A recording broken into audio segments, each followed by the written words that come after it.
Did you know that passing an emergency vehicle at the wrong speed in Australia could now cost you hundreds of dollars in fines and put lives at risk?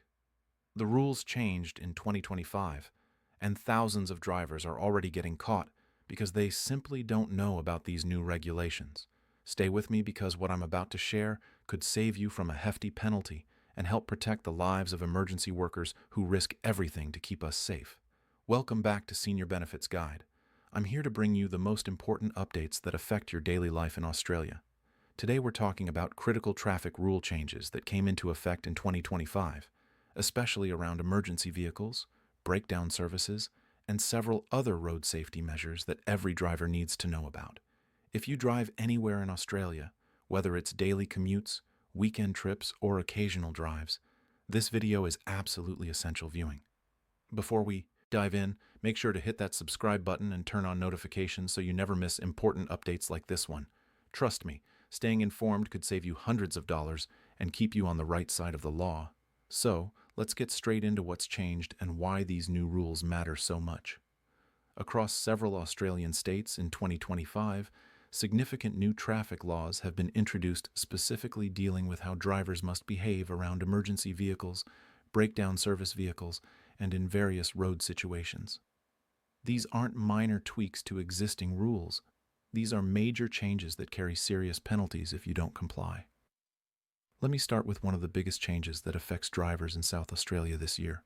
When you see a breakdown service vehicle stopped on the side of the road with flashing lights, you must now slow down to just 25 kilometers per hour when passing them. This applies whether you're on a busy highway, a country road, or even a suburban street. Think about that for a moment. Even if the speed limit is 100 or 110 kilometers per hour, you need to drop down to 25 when passing these vehicles. Why such a drastic reduction? The rule is designed to protect tow truck operators, roadside assistance workers, and anyone helping stranded motorists. These people are incredibly vulnerable while working on the roadside. They're often just meters away from vehicles flying past at high speeds. There have been too many close calls and tragic incidents where these workers have been struck by passing vehicles. The government decided enough was enough and introduced this strict speed limit to create a safety buffer. But South Australia isn't the only state making big changes. Victoria has taken emergency vehicle safety even further. This year, drivers must reduce their speed to 40 kilometers per hour when passing any stationary emergency vehicle with flashing lights activated. This includes ambulances rushing to save lives, fire trucks attending emergencies, police cars at accident scenes, and rescue vehicles helping people in crisis. Whether they're attending a car accident, a medical emergency, a fire, or any other incident, you are legally required to slow right down to 40 kilometers per hour. Now, you might be sitting there thinking, what if I'm cruising along a freeway doing 100 or even 110 kilometers per hour and suddenly I see flashing lights ahead? The answer is crystal clear. You still need to slow down to 40 kilometers per hour as you pass that emergency vehicle. Yes, I know it might feel incredibly slow. You might worry about the cars behind you. But here's the thing. These rules exist because emergency workers, paramedics, firefighters, and police officers are being struck and seriously injured or killed while doing their jobs. They're out there helping people, often in chaotic and dangerous situations, and they deserve our protection. The penalties for not complying with these rules are serious, and they're being actively enforced. If you're caught passing an emergency vehicle without slowing down appropriately, you could face fines ranging from $400 to over $600, depending on your state and the severity of the offense. On top of that financial hit, you'll lose demerit points from your license. Accumulate too many demerit points and you could face a license suspension which affects your ability to work, run errands, and maintain your independence. Here's something that catches a lot of drivers off guard. These rules apply regardless of which side of the road the emergency vehicle is on. Even if the vehicle is on the opposite side of a divided highway with a median strip separating the lanes, you may still need to reduce your speed depending on your specific state's regulations. The safest approach whenever you see those flashing red, blue, or amber lights, start slowing down.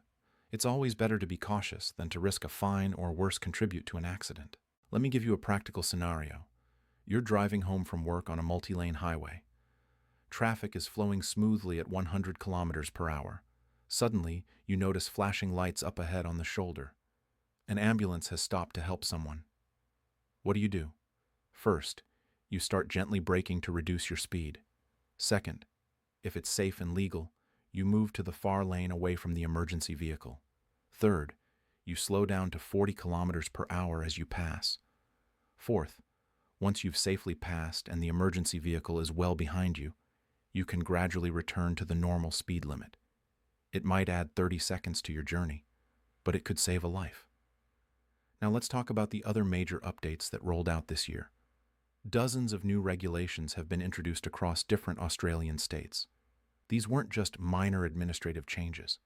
Many of them have real impacts on how we drive every single day. One of the most significant updates involves school zones. The speed limit in school zones has been reinforced and more strictly enforced at 30 kilometers per hour during school hours across many areas of Australia. If you're a parent, grandparent, or anyone who drives near schools, pay close attention. These zones are now monitored more heavily than ever before. Authorities have installed additional speed cameras in school zones, and the tolerance for speeding in these areas is virtually zero. Even going a few kilometers over the limit can trigger a fine. Why? Because children are unpredictable. They dart across roads. They don't always look both ways, and they're small and hard to see. A car traveling at 30 kilometers per hour has a much better chance of stopping in time compared to one going 40 or 50. School zone times typically operate from around 8 a.m. to 9:30 a.m., and again from 2:30 p.m. to 4 p.m. on school days, but these times can vary. So always check the signs. Some newer electronic signs will clearly display when the school zone is active. If the lights are flashing, the 30 kilometers per hour limit is in effect. No excuses. Another update that's affecting some drivers involves what are called ultra-high-powered vehicles. In South Australia, if you own an extremely powerful sports car or a heavily modified vehicle that falls into this category, you now need a special U-Class license to drive it legally on public roads. This isn't about regular family cars or even standard performance vehicles.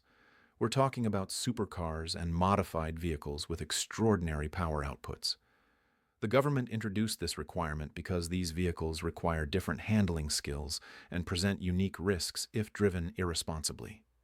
If you own one of these vehicles, make sure you check whether you need this additional license endorsement. Driving without it could result in serious penalties. Mobile phone rules continue to be one of the most heavily enforced traffic regulations across Australia, and for good reason. Using your phone while driving, even when you're stopped at traffic lights, can result in significant fines of $400 or more and the loss of multiple demerit points. Police across the country are now using advanced detection cameras that can spot phone use from a distance, even through your windscreen. These cameras use artificial intelligence to identify when a driver is holding or touching a phone. You might think you're being discreet, but these cameras are incredibly sophisticated. The only safe and legal option is to put your phone away completely while driving. If you need to use it, pull over safely and park before touching it. Let's also talk about the broader context of why all these changes are happening. Australia has been working hard to reduce road deaths and serious injuries. Every year, hundreds of Australians die on our roads, and thousands more are seriously injured. Many of these incidents are preventable. Speed, distraction, and failure to give way are leading factors in crashes. By introducing stricter rules around emergency vehicles, school zones, and phone use, authorities are sending a clear message. Road safety is non-negotiable. So, what should you do to stay safe, legal, and avoid costly fines? Let me give you some practical advice. First, always stay alert and scan the road ahead. Watch for flashing lights, warning signs, and changes in traffic patterns. If you see emergency vehicles or breakdown services on the roadside, start slowing down early and smoothly. Don't wait until the last second. Second, if there are multiple lanes and it's safe to do so, move to the lane furthest from the stopped vehicle. This gives emergency workers more space and reduces risk. Third, refresh yourself on your specific state's rules because they can vary slightly between Victoria, New South Wales, Queensland, South Australia, Western Australia, Tasmania, Northern Territory, and the AAC. Your state's road authority website will have all the details. Fourth, always maintain appropriate speeds in school zones and built-up residential areas. These limits exist to protect vulnerable road users. Fifth, keep your phone completely out of reach while driving.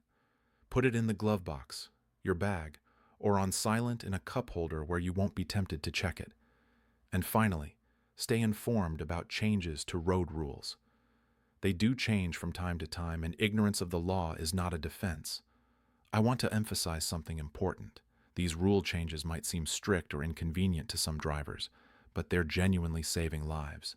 Emergency workers face dangerous and unpredictable situations every single day. Paramedics trying to save heart attack victims on the side of busy roads. Firefighters working to free people trapped in crashed vehicles. Police officers managing accident scenes in the rain at night. Tow truck drivers changing tires on narrow shoulders. These people put themselves at risk to help others. By following these new rules, we're helping to protect the people who protect and serve our communities. So, there you have it. The essential traffic rule changes across Australia for 2025 that every driver needs to know about. From the 40 kilometers per hour rule around emergency vehicles in Victoria to the 25 kilometers per hour limit near breakdown vehicles in South Australia, from stricter school zone enforcement to mobile phone crackdowns, these updates are real and they're being actively enforced right now. Whether these exact rules have already been implemented in your state or similar changes are coming soon, staying informed keeps you safe, keeps you legal, and keeps you from facing hefty fines and demerit points. Knowledge is power when it comes to road rules. If you found this video helpful, please hit that subscribe button and click the bell icon so you get notified whenever we post important updates just like this one. Share this video with your family, friends, neighbors, and anyone you know who drives in Australia, because everyone needs to be aware of these changes. The more people who know about these rules, the safer our roads become for everyone. Drive safe out there. Look after yourself and others. And I'll see you in the next video with more important information. Take care and stay informed.